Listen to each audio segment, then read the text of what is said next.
मैं पूर्वज आत्मा हूँ। तो पूर्वज आत्मा का मतलब, आप अपने बैक में जाओ, पहले हमारे पूर्वज भी देखिए, लौकिक में भी हमारे क्या हैं, पूर्वज होते हैं। तो हम उन्हें क्या करते हैं, सम्मान देते हैं, सम्मान देते हैं ना। मोहल्ले के अंदर होते हैं, गांव के अंदर होते हैं, बड़े पूर्वज होते हैं, वो हमारे, वो शरीर भी छोड़ जाते हैं, अपनी यादें दे करके जाते हैं। तो ये भी बैठ के चर्चा करते हैं कि देखो उन्होंने हमें ये बातें बताई। आज हमारे घर में उनके कुछ दिए हुए, जो भी हम जिस शोहरत पर बैठे हुए हैं, जो दौलत पर है, हम आज वो देन किसकी है, हमारे पूर्वजों की है। ये लौकिक में बात है। और हम अपने पूर्वजों का भी क्या करते, देखो ना आप लोग, श्राद्ध भी डालते हैं। भगवान भी उन बच्चों को, पूर्वजों को क्या कराता है, उनका जो श्रद्धा, जो सुमन अर्पित भी करते हैं, श्राद्ध भी उनके लिए रखा। वो हमारे पूर्वज ही तो होते हैं, जो शरीर का, बस है कि यही सबसे ज्यादा मानते हैं लोग ना, पूर्वजों को बहुत ज्यादा याद करता है। पूर्वजों को माना, ये श्रद्धा का भाव है ये। तो हम अपने पूर्वजों को सम्मान रखते हैं।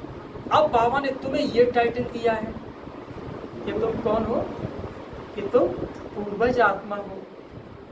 तो पूर्वज आत्मा माना, अब आप अपने पूर्व जन्मों के बारे में जानिए। तो बाबा ने तुम बच्चों को आदि मध्य अंत का, कल जो समान था कि आदि मध्य अंत का ज्ञान जो बाबा ने बताया कि बच्चे तुम आदि आदि में तुम कौन थे, कि तुम एक देवी और देवताओं की तुम्हारी दुनिया थी। उस देवी देवताओं की दुनिया में तुम्हारा स्वभाव संस्कार कितने रॉयल थे, शुद्ध थे, पवित्र थे। और दुनिया एक सोने की दुनिया थी। तो उस वक्त आप वहां से जन्म लेते लेते आप जब इस संगम पर आप पहुंचे, ये जो गहरा रहस्य बाबा ने आपकी जीवन कहानी जो कहां बताई आकर के, संगम पर बताई कि बच्चे वो तुम ही थे। और आज वो तुम्हारी ही मंदिरों में मूर्तियां हैं।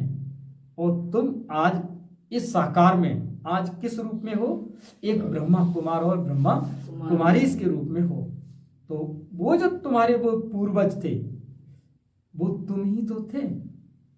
यही तो बाबा ने रहस्य बताया कि वो जो आज मूर्तियां हैं, मंदिरों में हैं, जो मस्जिदों में हैं, गुरुद्वारे में हैं, चर्च में हैं, वो किनकी हैं, वो आपकी ही मूर्तियां हैं। हमें वो बात याद नहीं रही है, हम उस बात को भूल गए। लेकिन जानी जाननहार, वो से बाबा जानी जाननहार है। तो उसने आकर के ही तो सारा रहस्य हम बच्चों को बताया कि तुम कौन हो, तुम बच्चे पूर्वज हो। आज आप अपने आप में पूर्वज स्वरूप का जब समान अपने जीवन में आप धारण करोगे, तुम आगे अपने से छोटों वालों को भी तुम क्या करोगे, माफ कर सकते हो। क्षमा का दान तुम तभी कर सकते हो जब तुम अपने को क्या समझो, मैं पूर्वज आत्मा हूं। ये पूर्वज आत्मा का सम्मान इसीलिए है कि हम सामने वाली आत्मा को क्या कर सके, क्या कर सके, क्षमा कर सके, उसको प्यार से आगे बढ़ा सके। उनके उदाहरणों को हम अपने जीवन में धारण करके किसी के भविष्य को बना सकें। तब आप एक कौन हो, पूर्वज आत्मा हो। और मैं अगर यही बोलता रहूं मैं पूर्वज आत्मा हूं, कहने से नहीं, काम किससे चलता है, करने से चलता है।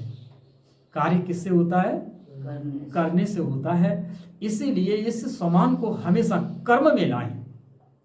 सम्मान किस लिए दिए जाते हैं, कर्म में लाने के लिए। इसीलिए सम्मान से हमारे चरित्र का क्या हो जाता है, निर्माण हो जाता है।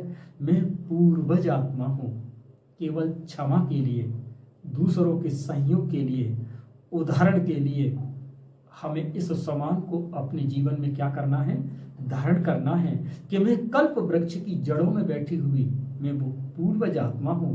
मैं वो तपस्वी आत्मा हूं जो इस संपूर्ण झाड़ को मैं क्या दे रही हूं, इस अपने ज्ञान और योग से उसे क्या कर रही हूं, मैं सींच रही हूं।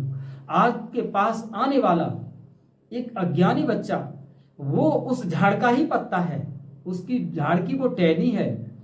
आप उसको क्या कर रहे हो? मैं पूर्वज बन करके उस जड़ों के माध्यम से मैं उसे क्या दे रही हूं, क्या दे रहा हूं?